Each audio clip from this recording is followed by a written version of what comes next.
أعوذ بالله من الشيطان الرجيم.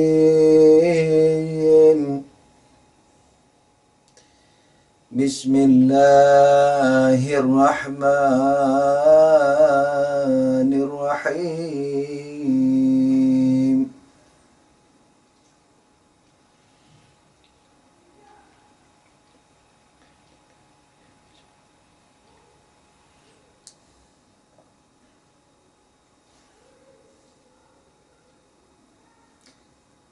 أستغفر الله ربي وأتوب إليه. أستغفر الله ربي وأتوب إليه.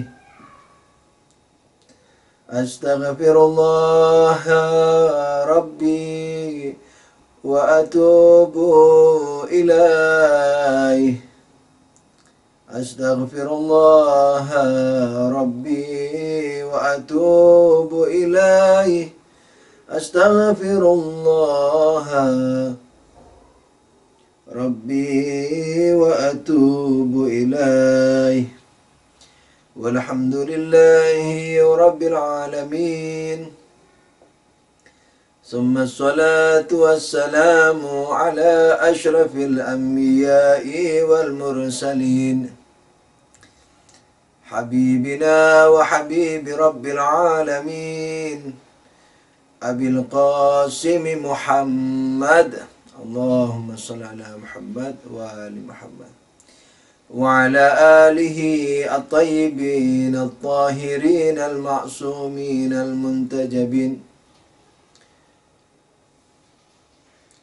Amma ba'du. Assalamualaikum warahmatullahi wabarakatuh. Assalamu alayka ya sahib az-zaman. Assalamu alayka ya sahib al-amri waz-zaman. Ya Maula Mahdi. Warahmatullahi wabarakatuh. Izinkan kami mengenang kesyahidan Maula Husain kakekmu.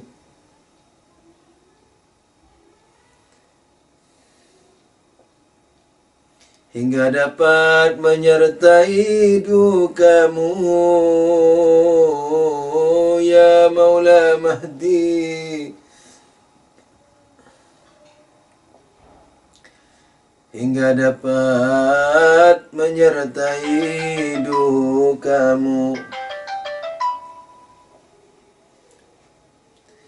Hingga dapat menyertai dukamu,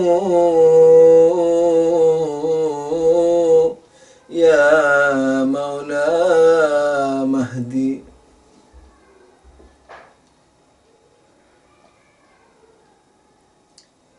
Syafaati kami ya Maula, hingga dapat melepaskan semuanya, demi dapat menyentuh kaki kakekmu Husain. Hingga dapat melihat derita Maula Husain. Fokuskan jiwa kita ke Karbala. Sallallahu alaika ya Aba Abdillah. Sallallahu alaika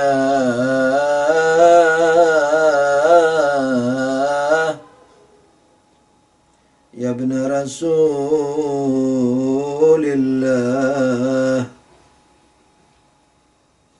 Sallallahu alaika ya Aba Abdillah al-Husain.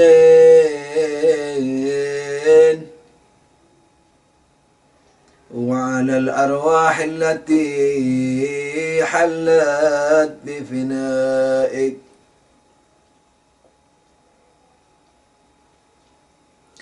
sallallahu alaika wa ala abnaik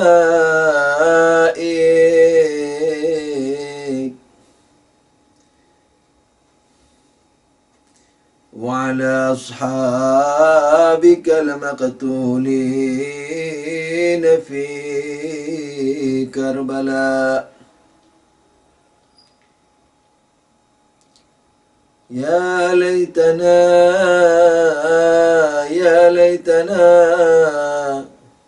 kunna ma'akum sadati fanafuza fawzan azima.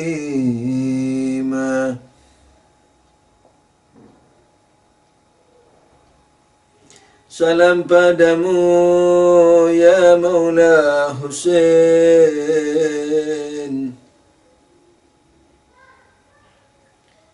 Salam padamu ya Maula Husain.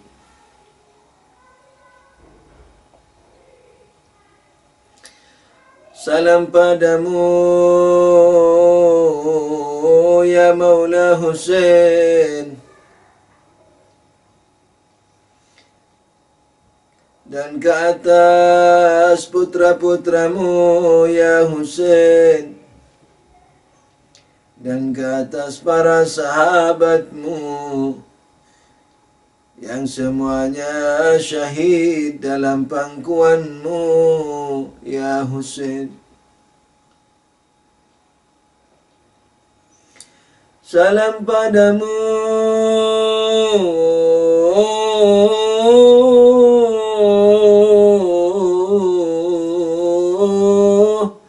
ya Maula, ya Maula, ya Maula, ya Maula Husain.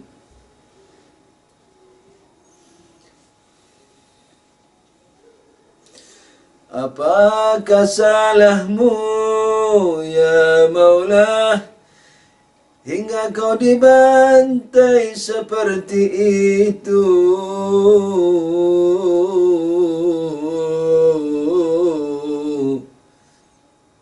Hingga kau dibantai seperti itu.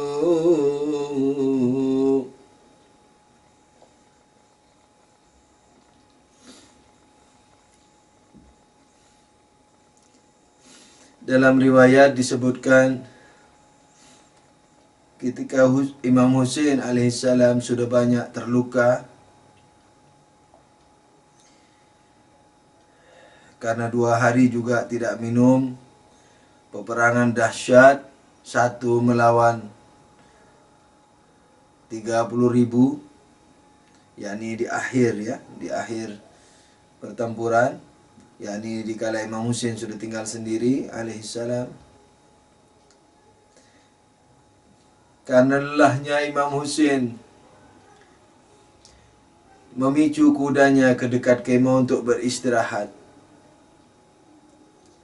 Walaupun tetap di atas kuda, tapi apa yang terjadi? Mereka tidak melepaskanmu ya Husain, ya Husain, ya Husain.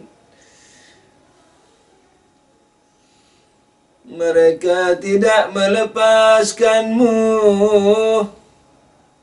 ya Husain, ya Husain.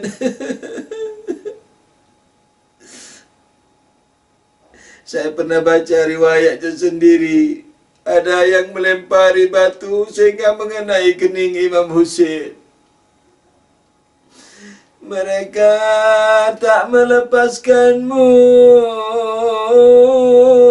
ya Maula Husain.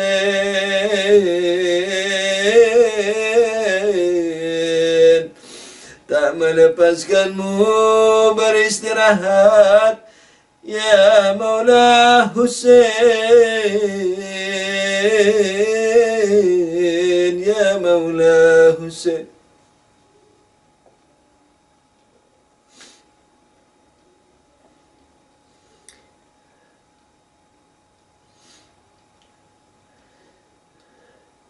Setiap Imam Husain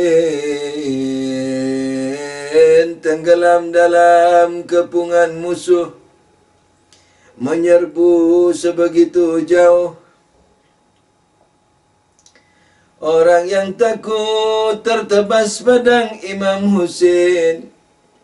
Orang-orang yang takut tertebas pedang Imam Husain. Mereka berteriak, serbu kemah, serbu kemah. Mereka berteriak untuk menghilangkan fokus Imam Husain, untuk memecah pikiran Imam Husain. Sehingga berkali-kali Imam Husain maju, sudah jauh menebasi banyak lawan, mundur lagi. Karena demi melindungi kemah-kemah para wanita, kemah-kemah cucu-cucu Nabi, kemah-kemah putri-putri para syuhada dari keluarga dan sahabat Imam Husain yang wajib dilindungi. Ya Maula Husain,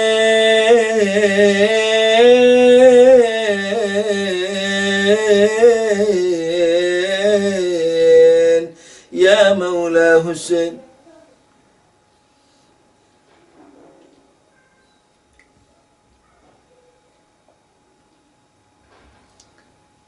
Maafkanlah kelancangan ini ya Sayyidi, ya Maula, ya Maula. Ya Sayyidi, ya Maula. Saya juga pernah membaca riwayat ketika Imam Husain terakhir kali masuk ke dalam kemah untuk pergi selama-lamanya, setelah mengulang beberapa nasihat kepada Zainab Sukainah, kepada Zainab terutama untuk menjaga Imam Ali Zainal Abidin yang dalam keadaan sakit parah. Sebegitu hormatnya Imam Husain kepada para wali-wali wanita ini, kepada Zainab, kepada Sukainah dan yang lain-lain. Diriwayatkan bahwa Imam Husain ketika maju ke medan laga tidak membelakangi mereka. Ketika mau menuju kudanya tidak membelakangi mereka, tapi berjalan mundur.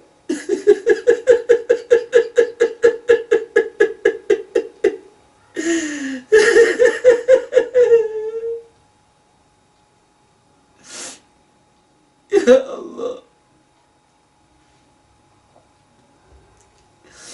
Berjalan mundur, mundur,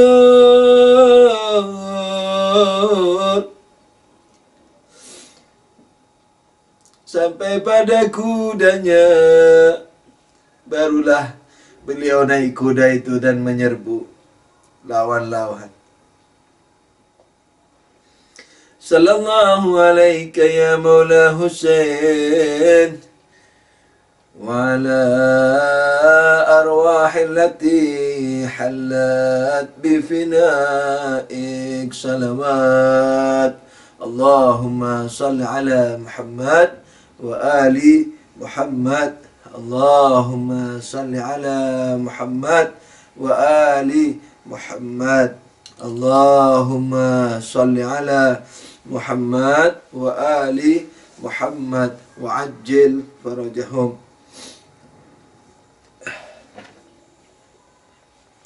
Alhamdulillah, kita panjatkan puji syukur kehadirat Allah Subhanahu wa taala yang telah memberikan kepada kita kesempatan untuk berkumpul sebagaimana saudara-saudara lain di tempat-tempat lain di seluruh dunia ini, di seluruh penjuru Indonesia, di seluruh dunia ini. Semoga semuanya diterima oleh Allah Subhanahu wa taala. Kita wajib mensyukuri nikmat yang besar ini yang diberikan kepada kita dan kepada mereka semuanya. Semoga tragedi Karbala ini dapat meruntuhkan semua yang menjadi kendala kita untuk menuju kepada Allah Subhanahu wa taala, menuju kepada Islam yang kafah, Islam yang hakiki, menuju ketakwaan yang hakiki, dan seterusnya. Amin ya rabbal alamin. Saya juga mengucapkan terima kasih kepada antum yang selalu setia mendatangi majelis yang hanya mendengarkan suara ini, yang telah menyisakan waktu, mempersiapkan waktu untuk menyemarakkan syiar Imam Hussein alaihissalam. Semoga diterima semuanya. Jangan lupa juga bantulah saya dengan keikhlasan antum karena Allah, kehusyukan dan doa. Semoga sehingga saya dapat menyampaikan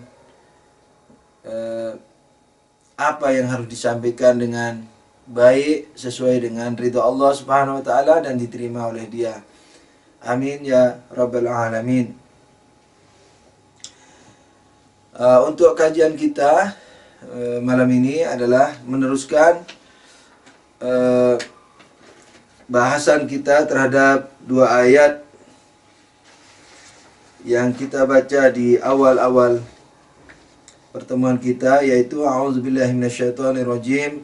Huwallazi khalaqakum min turabin summa min nutfatin summa min 'alaqatin summa yukhrijukum tiflan summa litablughu ashuddakum summa litakunu syuyukha wa minkum man yatawaffa min qabl wa litablughu ajalan musamma wa la'allakum ta'qilun. Dan di ayat yang lain, fa idza sawaituhu wa nafakhtu fihi min ruhi faqa'u lahu sajidin. Kita sudah membahas 6 mukaddimah.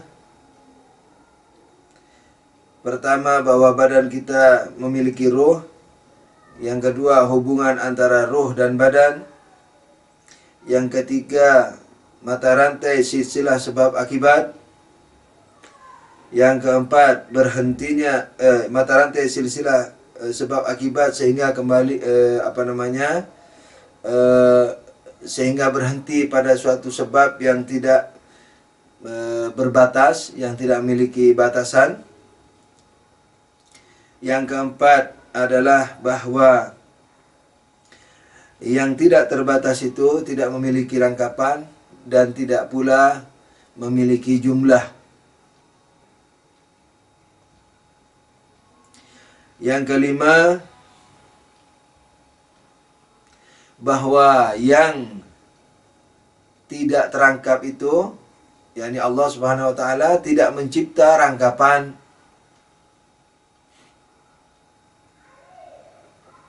Tidak mungkin mencipta rangkapan. Yang keenam, bahwa yang tidak terbatas itu hanya mencipta wujud non-materi, juga non-materi mutlak, bukan non-materi barzakhi. Kelanjutan bahasanya, kita mau lebih jauh mengenal as-sadirul awal ini, yakni ciptaan pertama, yang dikatakan al-aqlul awal, atau dalam riwayat sebagai Nur Muhammad sallallahu alaihi wa alihi wasallam.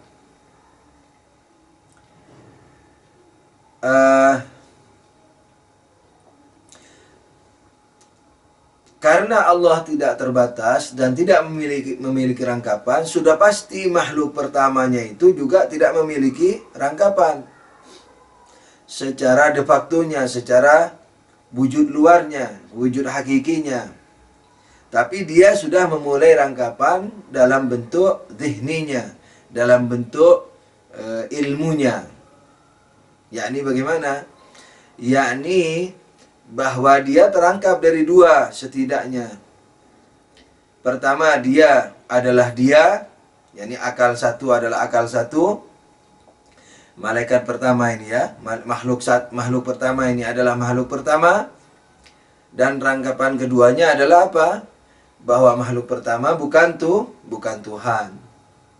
Nah, pembukanan kepada Tuhan ini, pembukanan Tuhan terhadap dirinya ini penegasian. Jadi kekurangan.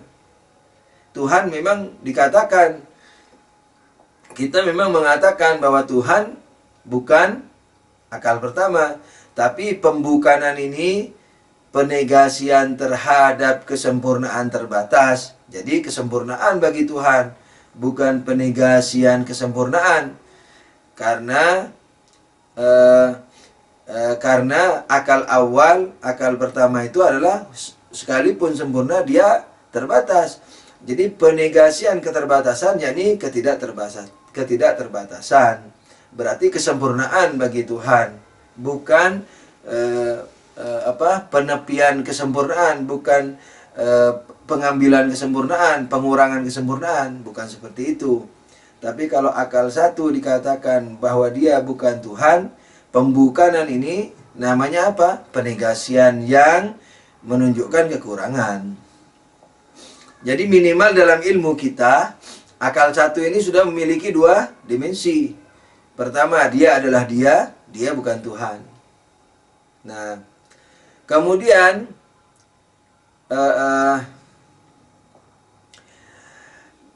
akal satu ini kan melahirkan akal dua. Toh? Nah, akal dua mulai meningkat dimensinya menjadi 3 misalnya. Dia adalah dia bukan akal satu, dia bukan Tuhan. Akal 3 juga begitu. Dia adalah dia bukan akal 2, dia bukan akal 1, dia bukan Tuhan. Jadi 4 dimensi rangkapan. Walaupun rangkapannya rangkapan ilmu, dalam ilmu. Di luarnya tetap dia merupakan wujud yang sederhana, bukan lawan mewah ya. Sederhana lawan rangkapan. Yani sederhana, yani tidak memiliki rangkapan. Basitul haqiqah, yani hakikatnya yang basit. Basit itu yani tidak memiliki rangkapan. Kata-kata yang sempurna dalam bahasa Indonesia saya belum mendapatkannya, kecuali ya sederhana itu. Tapi sederhana bisa kebanyakannya dipakai sebagai lawan mewah. Jadi kurang berwibawa di sini. Jadi kalau antum punya sepadanan kata yang bermakna tidak ada rangkapan tapi tidak mengurangi kemewahannya, tolong juga diusulkan ke saya. Nah, shallu ala nabi, Allahumma shalli ala Muhammad wa ali Muhammad. Lalu dari akal 3 keluar akal 4, lahir akal 4, dari akal 4 lahir akal 5, dari akal 5 lahir malaikat 6, malaikat 7 dan seterusnya. Nah, ketika lahir seterusnya ini semakin bertambahlah dimensinya, walaupun dimensi itu masih berupa ilmu. Nah, sampai kepada akal akhir. Nah, sampai kepada akal akhir. Jadi dari akal 1 ke akal 2, 3, 4 sampai ke akal akhir. Kalau filosof yang lama mengatakan akal akhir itu akal yang ke-10. Tapi Mullah Sadra ridwanullah taala alaihi wa alaihim jami'an itu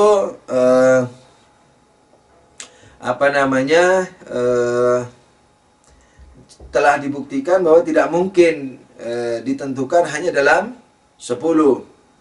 Jadi tidak tahu jumlahnya kecuali Allah, sebagaimana disebut dalam Quran, kurang lebih la ya'lamu junuda rabbik.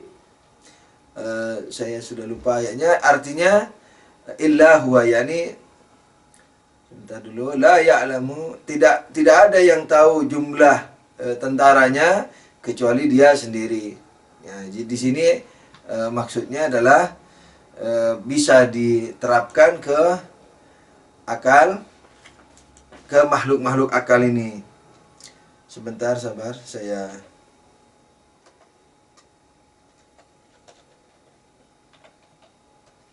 carikan ayatnya.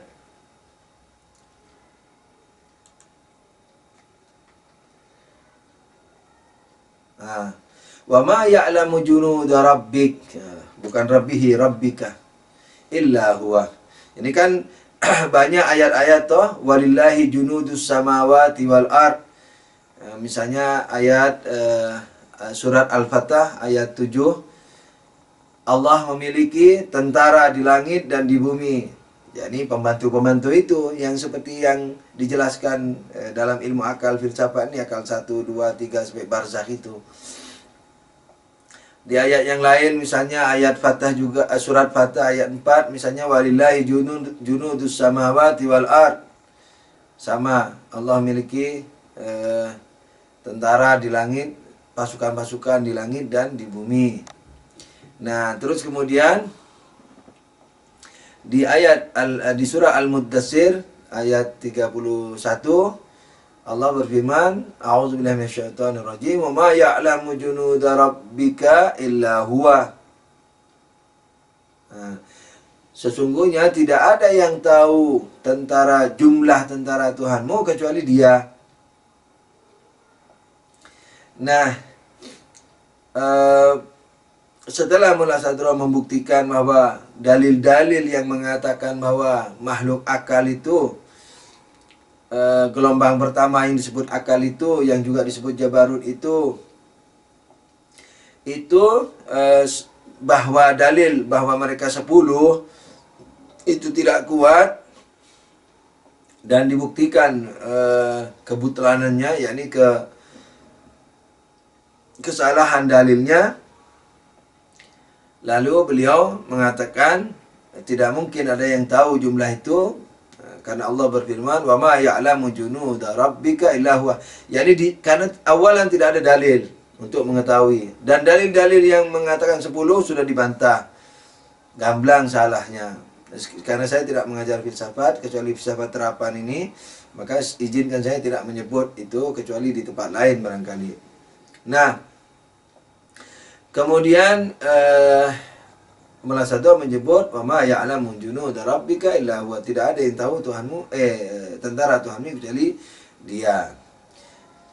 Nah, dalam Al-Qur'an ada isyarat. Jadi ada isyarat bahwa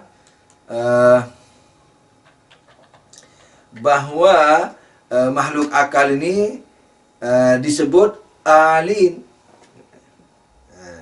Ajib ini. Jadi kan di ilmu akal, di ilmu filsafat, ilmu akal, saya katakan ilmu akal karena dia selalu bertopang pada dalil gamblang, kayak 1 tambah 1 2 gitu, terus menaik sehingga yang kelihatan sulit itu menjadi mudah, kayak 1 tambah 1 2. Ini filsafat. Kalau filsafat menyulit-nyulit, itu bukan filsafat.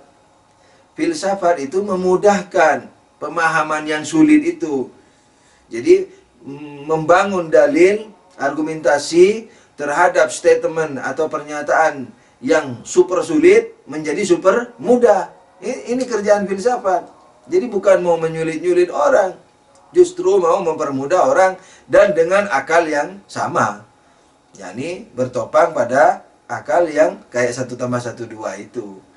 Karena itu bisa dijadikan hujah untuk memahami Quran, jadi kayak nahu sorob, kayak bahasa Arab, syarat untuk memahami Al-Quran. Nah, filsafat ini sekalipun bukan syarat mutlak, tapi sangat menyempurnakan seseorang untuk lebih memahami ayat dan riwayat. Sebenarnya kalau filsafat terapannya sudah banyak dipraktekkan di zaman Nabi, Allah, Nabi semua. Jadi filsafat prakteknya, filsafat aplikasinya, filsafat aplikatifnya sebagaimana yang kita bahas ini yang dibahas, walaupun mungkin dalam lebih sederhana, karena Nabi tidak mungkin berbicara kecuali menurut kemampuan masing-masing umat. Sallu ala Nabi. Allahumma shalli ala Muhammad wa ali Muhammad wa ajil farajahum. Nah, antum saya teruskan dulu. Dari makhluk, dari akal akhir ini. Nah, akal akhir ini disebut juga Lauhul Mahfuz, disebut juga Al-Arsh, Arshullah. Nah, baru nanti dari Arshullah ini terlahirkan apa yang disebut malaikat barzakh. Yang kita sebut malaikat barzakh itu malaikat biasa, hebat, tapi bukan malaikat yang akal itu, gitu. Jadi malaikat ini seperti Jibril, apa semua itu ada di barzakh ini. Hebat-hebat kalau dibanding kita. Tapi dibanding yang malaikat yang di atas, ini kalah hebat sudah tentu. Makanya kalau antum masih ingat bahwa Nabi waktu Isra Mi'raj, ketika sampai ke kaki Arsy, nah, malaikat Jibril mengatakan, wahai Rasul, sekarang saya tidak bisa mengantar lagi. Kalau saya melangkah selangkah saja, lau taqaddamtu an mulatan, kalau aku melangkah sesemut, yakni segede semut saja langkahku, lah taraktu, maka aku akan terbakar. Itu ketika sampai di mana? Di kaki Arsy, yakni di kaki akal akhir itu. Kenapa? Karena malaikat Jibril alaihissalam ini sudah memiliki dimensi, ya, dimensi aktual yang aktif. Kemarin itu kan kita bahas aktif, tapi bentuk aktifnya jangan diartikan bentuk aktif materi, ya, yang aktif. Sementara di Lauhul Mahfuz tenang, makanya disebut mahfuz, terjaga, yakni terjaga dari kesalahan, terjaga dari aktivitas perubahan-perubahan, tidak ada di situ. Nah, gitu. Nah, kalau beliau, yakni malaikat Jibril, maju sedikit terbakar. Karena apa? Karena beliau malaikat barzakh, sementara yang di atasnya ini, Arsy ini adalah akal akhir. Ya, dia akal akhir. Jadi kalau antum masih ingat Isra Mi'raj, malaikat Jibril di suatu maqam, yakni di kaki Arsy, berkata kepada Nabi sallallahu alaihi wasallam, sallu ala Nabi, Allahumma shalli ala Muhammad wa ali Muhammad. Wahai Nabi, aku sudah tidak bisa mengikuti antum lagi. Kalau aku maju sesemut saja, selangkah kecil saja, seatom saja, lah taraktu, aku akan terbakar. Nah, itulah mengapa Nabi lebih mulia dari malaikat Jibril, karena Nabi terus. Nah, jadi terus masuk akal masuk akal terakhir, masuk akal sebelum akhir, dan seterusnya sampai ke akal satu. Makanya jadi khalifah itu. Sebenarnya pangkat Nabi sudah di situ ala kulli hal sebelum jadi Nabi. By the way,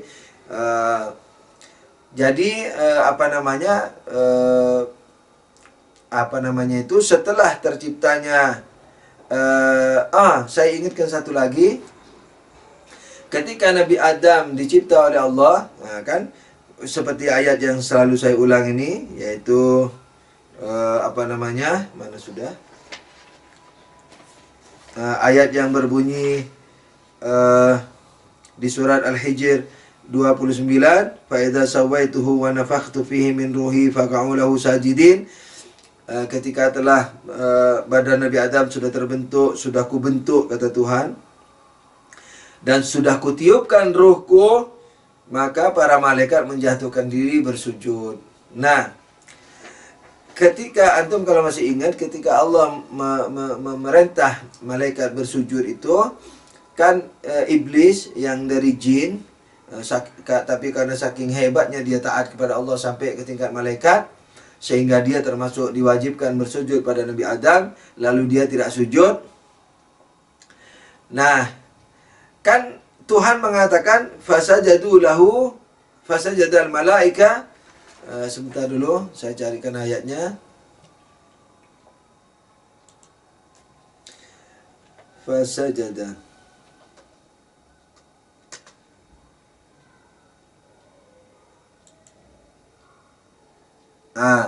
Dalam ayat ini Allah berfirman, yakni ayat Al-Hijr, yakni surat 15 ayat 30, fasajadal malaikatu kulluhum ajma'un. Allah mengatakan apa? Maka para malaikat bersujud kepada Nabi Adam, maksudnya kulluhum ajma'un, semua mereka tanpa kecuali. Nah, jadi Allah mengatakan apa? Bahwa seluruh malaikat bersujud kepada Nabi Adam. Nah, seluruh malaikat, kulluhum ajma'un, semua mereka.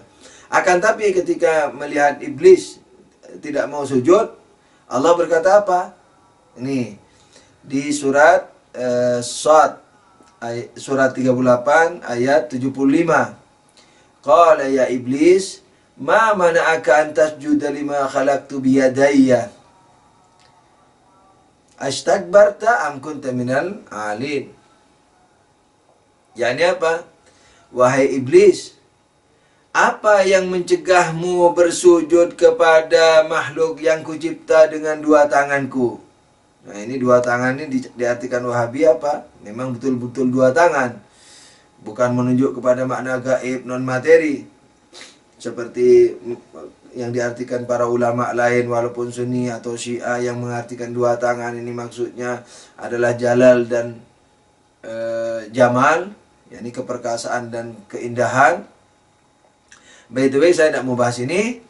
Aistakbarta am kunta minal alin.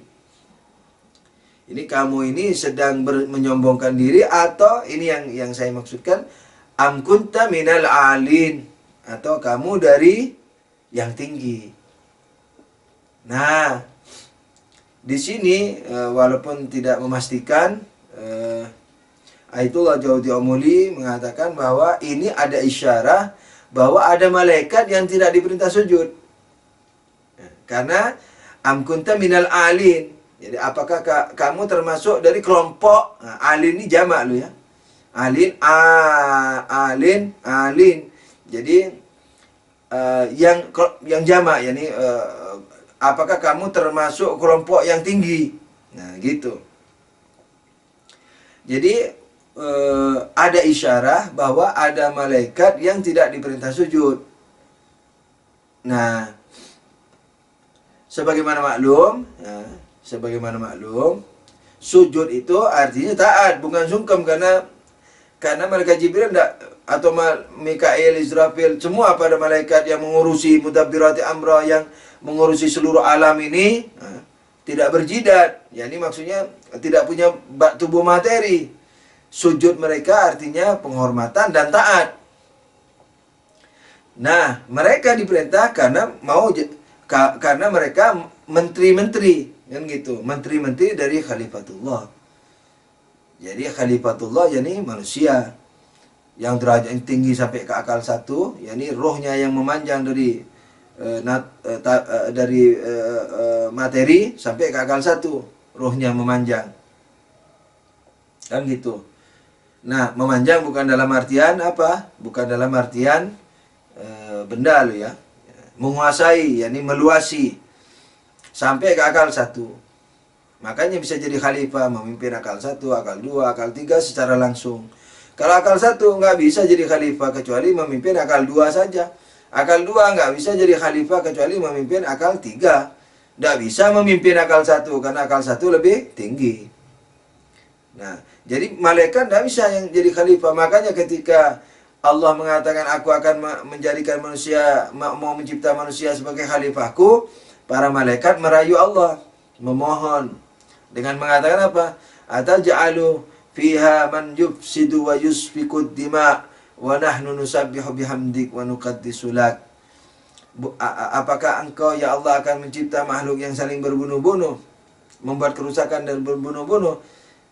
Mana rayuannya? Rayuannya itu bagian pertama rayuan, bagian kedua rayuan adalah wa nahnu nusabbihu bihamdik, sementara kami pemujamu, memuja dengan pujaan-pujaanmu, wa nuqaddisu lak, dan selalu mensucikanmu. Apa maksudnya? Maksudnya kami yakni para malaikat lebih layak jadi khalifahmu. Allah tidak mengajari lagi. Jawabannya ini alamu ma la ta'lamun. Aku tahu yang kalian tidak tahu. Jadi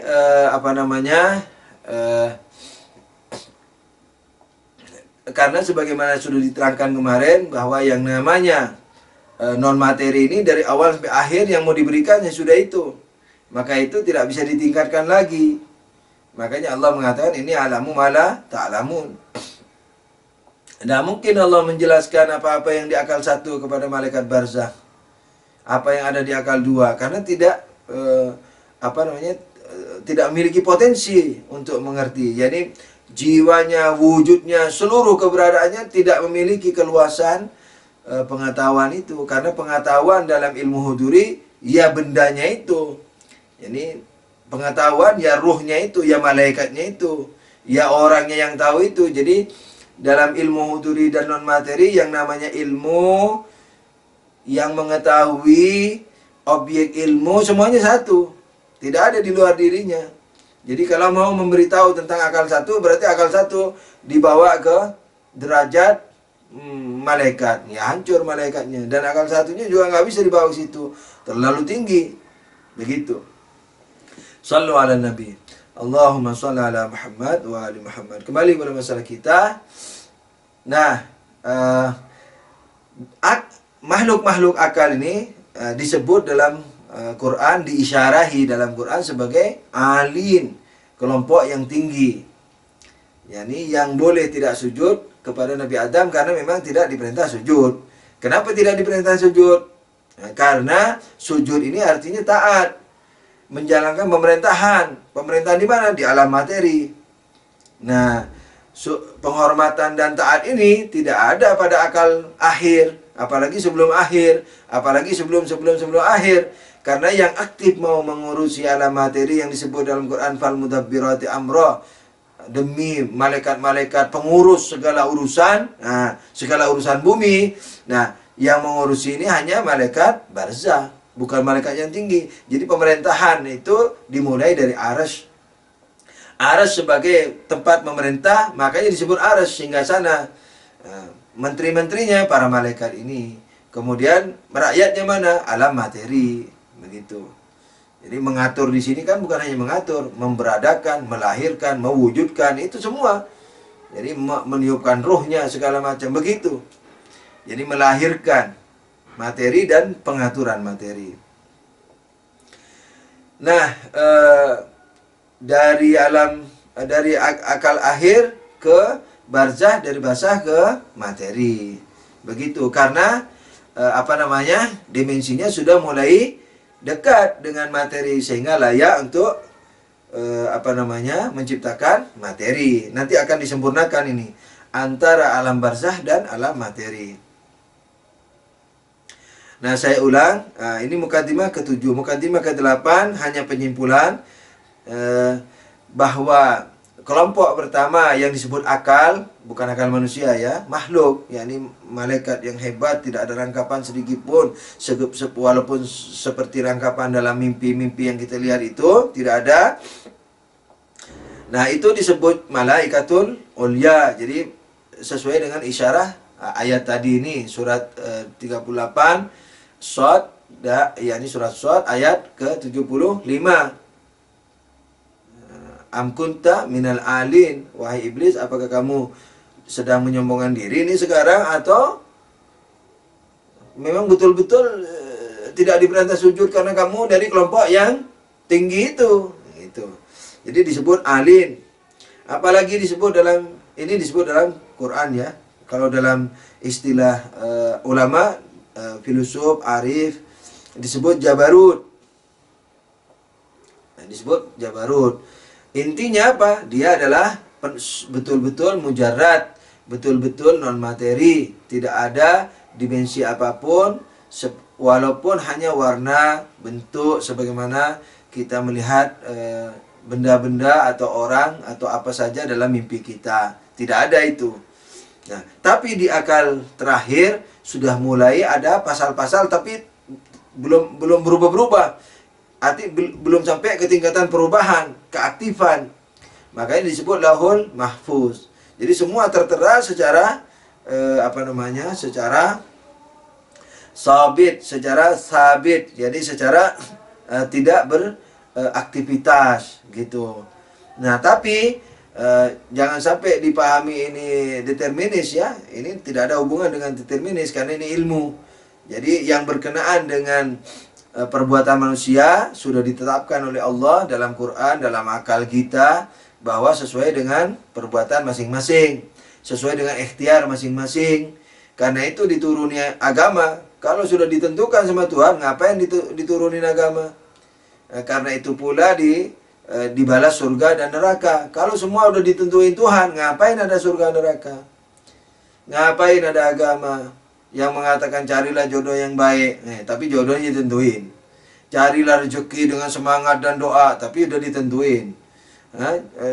Jagalah umur, silaturahimlah supaya kamu panjang umur segala macam, dan seterusnya, tapi udah ditentuin umurnya berapa, dan seterusnya.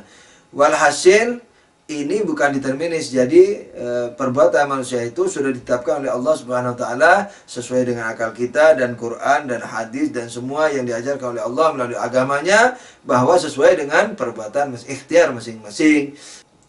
Shallu ala nabi. Allahumma shalli ala Muhammad wa ali Muhammad. Jadi buat apa diturunkan agama seperti menyuruh kita mencari pasangan yang baik kalau sudah jodohnya udah ditentuin? Buat apa agama menyuruh kita bekerja yang baik supaya tidak mengganggu orang, supaya tidak ngemis sama orang, tangan di atas lebih bagus dari tangan di bawah, tapi rezekinya udah ditentuin. Buat apa Allah mengatakan berjihadlah, kalau bisa mati syahidlah, tapi udah ditentuin kamu mati gantung diri sama aku? Kan tidak mungkin. Mati tabrakan, tidak mungkin. Dan seterusnya. Jadi jangan lemparkan dirimu ke dalam tahluka, jadi dalam kehancuran, tapi sudah ketentuin kamu hancur. Kamu merokok, morfin segala macam, bir segala macam. Rokok tidak haram ya, tapi termasuk penghancuran. Ala kulli hal, by the way, morfin apa segala macam, aku udah tulis. Nah, terus buat apa agama diturunkan? Kalau semua udah ditentuin sama Allah Subhanahu wa taala. Jadi ini tidak ada hubungan dengan Lauhul Mahfuz ini yang disalahpahami oleh orang, di mana ini makom ilmu ini dikiranya makom penentuan karena ditulis katanya sama Tuhan. Jadi yang ditulis mengenai manusia. Sekarang pertanyaannya, apa ada detail-detail manusia di situ, apa yang dilakukan? Ada di Lauhul Mahfuz itu. Kalau tidak ada berarti tidak mahfuz. Jadi tidak terjaga karena masih ada kekurangan tentang apa yang ada di bawahnya. Nah, kan terjaga dari perubahan, terjaga dari kesalahan, nah terjaga juga dari kekurangan. Kekurangan terhadap apa-apa yang di bawahnya. Kurang lebih begitu maksudnya mahfuz. Allahu a'lam. Nah, dengan demikian, kalau ada detail-detailnya di situ, mungkin ada orang bertanya, kalau begitu berarti kita sudah ditentuin Tuhan. Nah, kita mengatakan detail-detailnya di situ betul-betul detail-detail, bukan detail pekerjaannya aja. Sebagaimana ditanyakan kemarin oleh teman Jakarta kita, bahwa kan sudah ditentuin itu, berarti kan sudah ditulis, berarti mesti terjadi, dan itu ditulis oleh Allah. Nah, dibilangnya begitu. Tidak seperti itu. Karena yang ada di pikirannya itu hanya kejadiannya saja. Si fulan terbunuh, Imam Husain terbunuh, Yazid membunuh, si fulan minum bir, si fulan begini, si fulan begini, berarti kan ditentuin. Nah, melihatnya seperti itu. Padahal betul-betul detail. Nah, detailnya bagaimana? Nah, begini nih. Jadi kalau mau detail, detailkan sekalian, jangan tanggung-tanggung. Detailnya bagaimana? Begini nih. Si fulan minum bir tanggal sekian, jam sekian, atas ikhtiarnya sendiri. Imam Husain akan terbunuh syahid di Karbala atas ikhtiarnya sendiri dalam membela agama Islam, kayak begitu. Yazid membunuh Husain atas ikhtiarnya sendiri. Jadi maksudnya yang diketahui Tuhan sebelum terjadi. Kan ilmu Tuhan tidak terbatas. Nah, ilmu tidak menentukan objek ilmu. Karena itu kalau kita lihat orang terjun payung, dua-dua payungnya tidak berkembang, kita mengatakan, oh mati ini dah. Nah, karena di bawah kebetulan bukan laut, bukan air, tapi tanah, oh mati. Nah, padahal kita melihat dia belum mati kan, beberapa detik kemudian. Nah, tapi kita sudah tahu dia akan mati secara pasti. Nah, pengetahuan kita itu, walaupun sebelum terjadinya, tidak menentukan orang yang terjun payung, yang dua payungnya tidak berkembang itu jadi mati. Nah, ala kulli hal, saya tidak berpanjang lebar lagi. Kadang-kadang saya terpaksa mengulang, walaupun saya katakan tidak mengulang lagi, karena ajib ini, masalah takdir susahnya diangkat dari pikiran kita orang yang sudah syi'i ini, yang sudah punya imam yang mengajarkan itu tidak adil pada Tuhan. Keimanan seperti itu tidak adil, susah banget. Kenapa? Karena sudah di doktrin kita sejak kecil. Makanya saya kadang-kadang ulang-ulang, walaupun saya rinci nggak rincinya tergantung keadaan. By the way, sallu ala nabi, Allahumma salli ala Muhammad wa ali Muhammad wa ajil farajahum.